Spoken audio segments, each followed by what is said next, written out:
Welcome. I'm Tracy Smith, and this is Here Comes the Sun, a closer look at some of the people, places, and things we bring you every weekend on Sunday morning.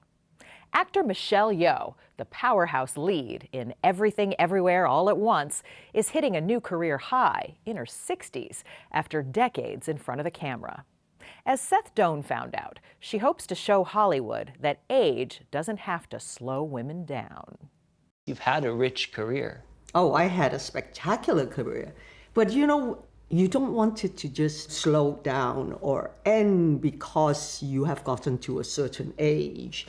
And you know, you start getting scripts where the guy, your hero, is still in his 50s, 60s, you know, some even more. And then they get to go on the adventure with your daughter. And then you go like, no, come on, guys. Give me a chance, because I feel that I am still able to do all that. Yeah. Later in the show, Michelle Yeoh on her struggle to let a body double do some of the action star's stunts. As you've gone on and been in bigger and bigger budget movies, there have been more stunt doubles who have taken some of what you would have done before. Yes. Is it difficult? At first it was, because you feel like such a fake. I think that was the most difficult thing. It's like, I remember I used to say, but I can do it, you know that, right? He said, I know you can do it, but you don't need to do it. And you go like, but what if the audience says she didn't do it though? I think that was the biggest dilemma I always have. Then Faith Salie takes us to what may be the sweetest town in the country. Mackinac Island, between Michigan's upper and lower peninsulas, is the self-proclaimed fudge capital of America. The car-free oasis has more than a dozen fudge shops.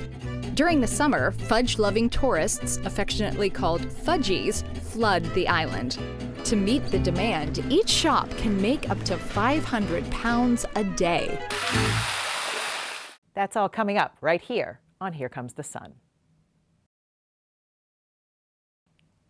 Actor Michelle Yeoh made a name for herself in Hong Kong action movies. Now Hollywood is finally recognizing the star's gifts. Seth Doane caught up with her in Paris to discuss acting, aging, and art. I do all the roundhouse kicks and all the, whether it's the side kicks, the back kicks. It's not a typical morning routine. And just do the shadow boxing by myself. In your bathroom? In my bathroom. Every morning? Every morning, before I go to work. That work showcases Michelle Yeoh's physicality. Be it mesmerizing battle scenes in Crouching Tiger, Hidden Dragon, or daring stunts as a Bond girl in Tomorrow Never Dies. I know this much. And she packs that intensity into a simple line of dialogue in Crazy Rich Asians. You will never be enough. Now, after decades of acting, she's getting more recognition than ever. Time magazine named Yeoh Icon of the Year. And she's the lead role in the trippy Everything Everywhere All at Once. Let me finish talking with my husband. He needs to know how good my life could have been.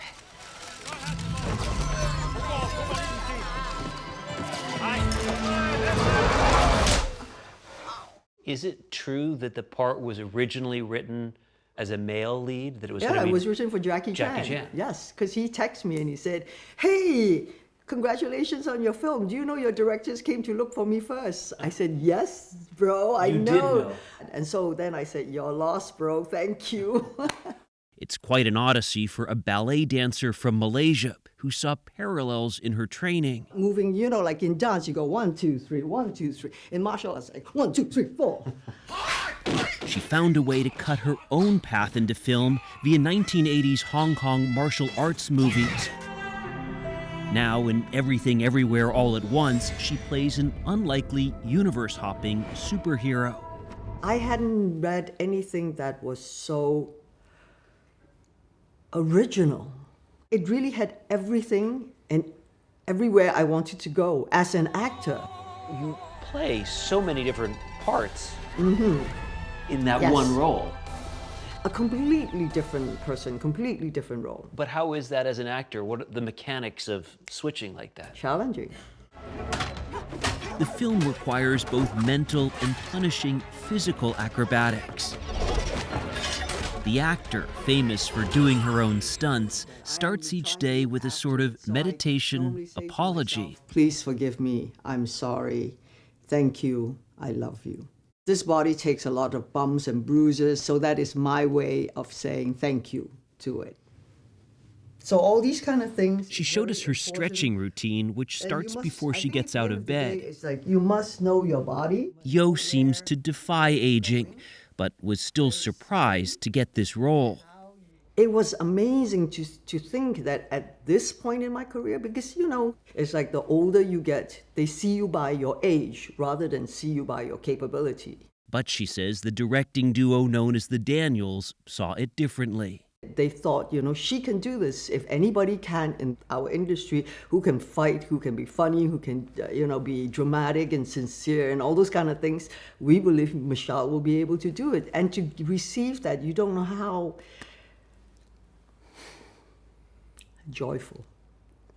It touches you. Yes. Why so deeply? It's like when someone gives you the opportunity to show what you're capable of. Yeah. You thought that wouldn't happen at this point in your career? Yes. You've had a rich career. Oh, I had a spectacular career. But you don't want it to just slow down or end because you have gotten to a certain age. And, you start getting scripts where the guy, your hero, is still in his 50s, 60s, some even more. And then they get to go on the adventure with your daughter. And then you go like, no, come on, guys. Give me a chance, because I feel that I am still able to do all that. Yeah. Yeoh also pushed back against being cast as the damsel in distress early in her career. Look at me. Look at me. Oh, God. I kind of wince sometimes when I'm watching you do these things. Me too. I go like, oh, what was I thinking? There were close calls, injuries, and in 1988, after marrying movie producer Dixon Poon, a brief retirement. I wanted to be a mother. I wanted to be a good wife and find something else that I could embark on. But then I think the biggest issue was because I couldn't have kids. And I knew that this was a family who needed kids. And it was a choice. A choice to leave the marriage. How hard was that? Well, it's devastating, but it is life. Now I have godchildren. I have beautiful godchildren. They're like my extended family. Friends, kids. Mm-hmm. Family is important to you. Oh, the most important. Allez, on y va la foule. Yeoh introduced us to one of those friends in Paris at his 3 Michelin star restaurant, Guy Savoy. There's French style and Italian style. Mm-hmm. And this one is Italian style. I like the Italian I like the Italian style. You prefer Italian style? Absolutely. Me too. Guy Savoy became a friend through Yeoh's partner of 18 years, Jean Todt, a prominent French motorsport executive and former Ferrari CEO. You both have big careers. It must be hard to No, I think intersect. you find time. And it becomes more precious, right? So when you are together, it's fabulous. Together, they champion road safety programs for the United Nations. She's wonderful. I'm sorry we don't get to meet you. Todd, who was traveling, video called several times while we were shooting. What I love is he is what you see is what you get. And he's very straightforward. He's very honest. He's one of the most loyal person I have ever met. You see, I'm a road saver. Yeoh had just flown to Paris from L.A., but we never saw the star fuss over lighting or makeup. She calls her schedule insane, but good. You go where the work takes you. And I think that has always been my wish as well. It's like I want to have a kind of job that takes me and let me visit new places, meet new people. And I guess I got my wish because, You get your wish. You know me, I always mix up he and she. In Chinese, just one word, ta. Another wish is to carry others with her, which made this latest role so appealing. Anyways, my English is fine. What I found so beautiful was it was giving a voice to a very ordinary woman, aging immigrant woman, who's never really had a voice before. You know, it's hard looking like this because I have a lot of Asians who come up to me and say, thank you for doing this because now I see it's possible for us to be there.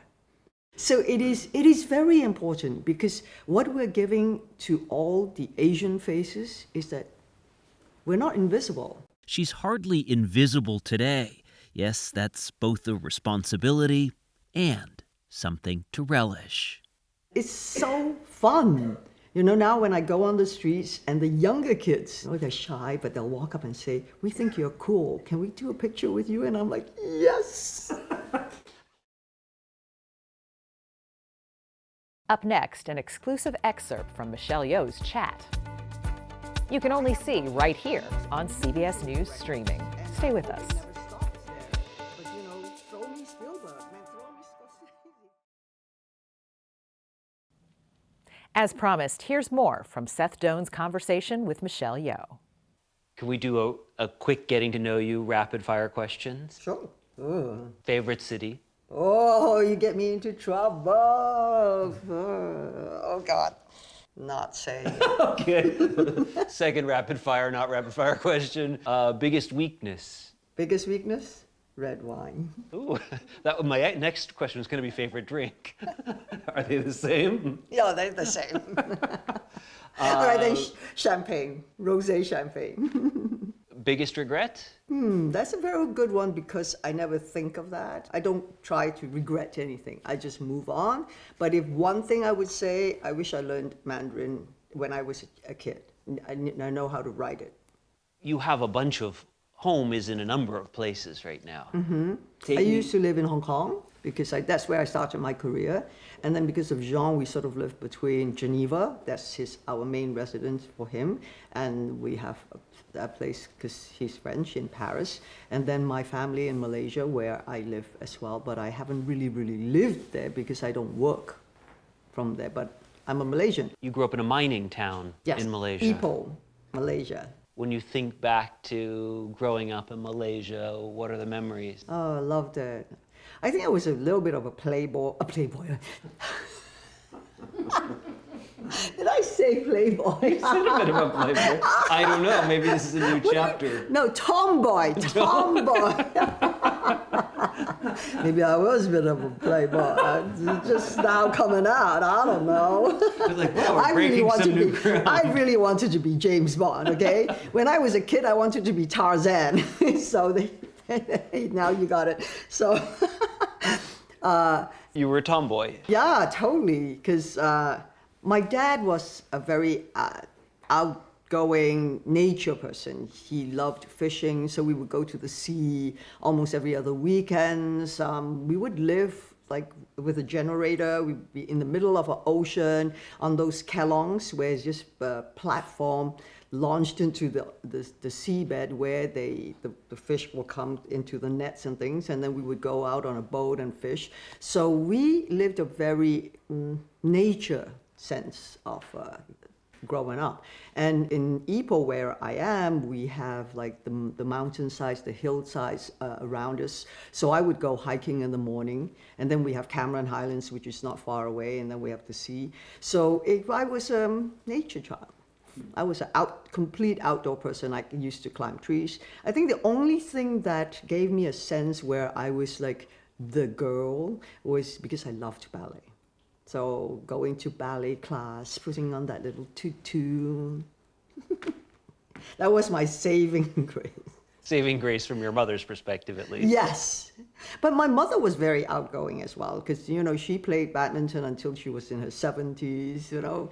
So we come from a family that, so we play table tennis, we swim, we dive, we do all the crazy things. As you've gone on and been in bigger and bigger budget movies, there have been more stunt doubles who have taken some of what you would have done before. Yes. Is it difficult? At first it was, because you feel like such a fake. I think that was the most difficult thing. It's like, I remember I used to say, but I can do it, you know? You know that, right? He said, I know you can do it, but you don't need to do it. And you go like, but what if the audience says she didn't do it though? I think that was the biggest dilemma I always have. And then I meet up with Jackie and Jet Li, and they're like, hey, we paid our dues, okay? It's okay to say, let someone else do it, So now I'm like, okay, you can do it. How was it to be a Bond girl? Fabulous. Really, really, truly. I mean, it's such an amazing legacy to be part of. It's about 60 years. We celebrated 60 years of Bond. It's so loved. It's so nurtured and cared for by Barbara Broccoli and Michael Wilson, because, Cubby Broccoli was the one who started it all. And so in his spirit, in his vision, the two of them have expanded and broadened it. And now, you can see the how it evolved. Bond has evolved over the years. And I think that's the only way you can survive, in this world. James Cameron. Yes. You're working with him now. I am working with James Cameron. Yeah. You've worked with some pretty big directors. I have worked with the most amazing directors, and I hope it never stops there. But, throw me Spielberg, man, throw me Scorsese, throw me, I go, why? Just throw them at me. Yes, that just to watch someone who is so creative, it's a gift. And you're going to be continuing to work with him.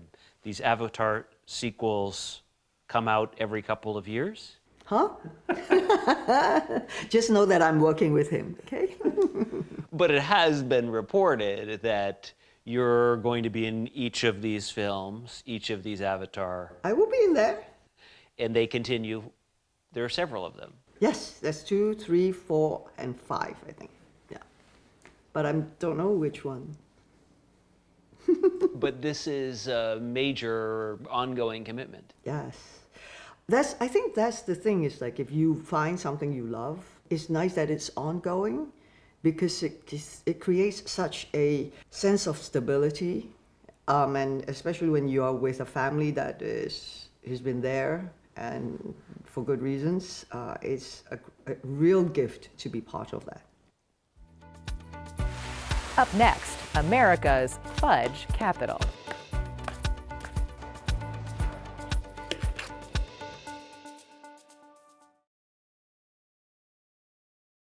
Welcome back. Believe it or not, the invention of fudge may have been an accident, but one Michigan town's obsession with the candy is anything but. Here's Faith Salie.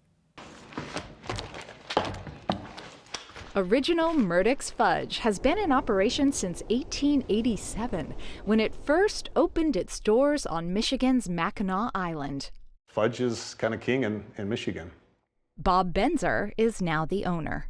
I put a little piece of fudge sometimes in my coffee in the morning, a little piece of double chocolate fudge. You get the sugar, the cream. Genius. So yeah, cafe mocha type flavor. Fudge is Mackinac Island, synonymous with Mackinac Island.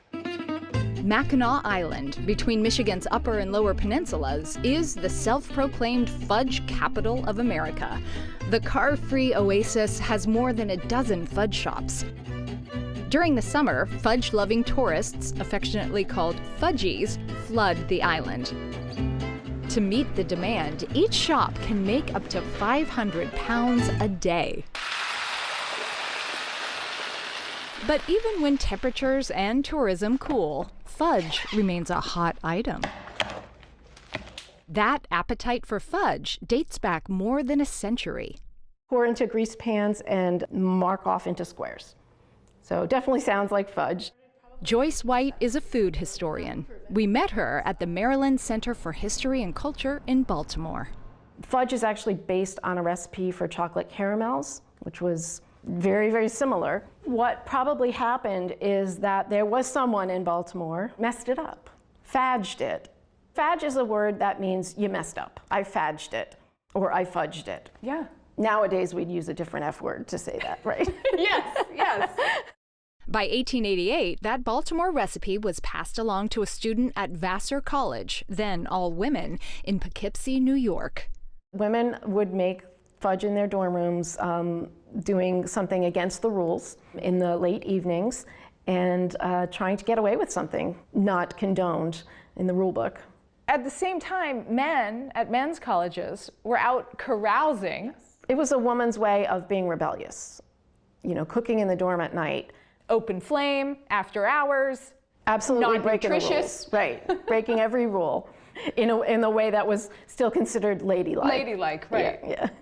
Soon, so-called Vassar Fudge ended up at other women's colleges, even making headlines around the country.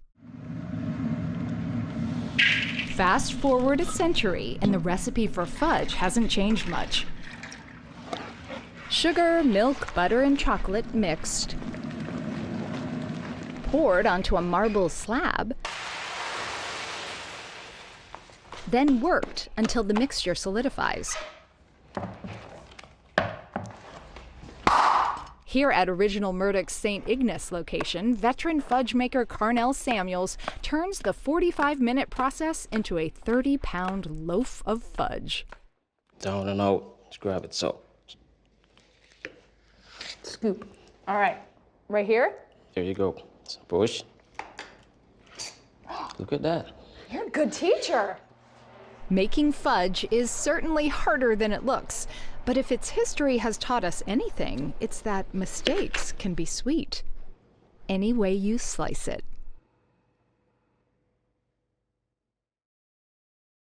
I'm Tracy Smith. Thanks for joining us. We'll see you here next time on Here Comes the Sun.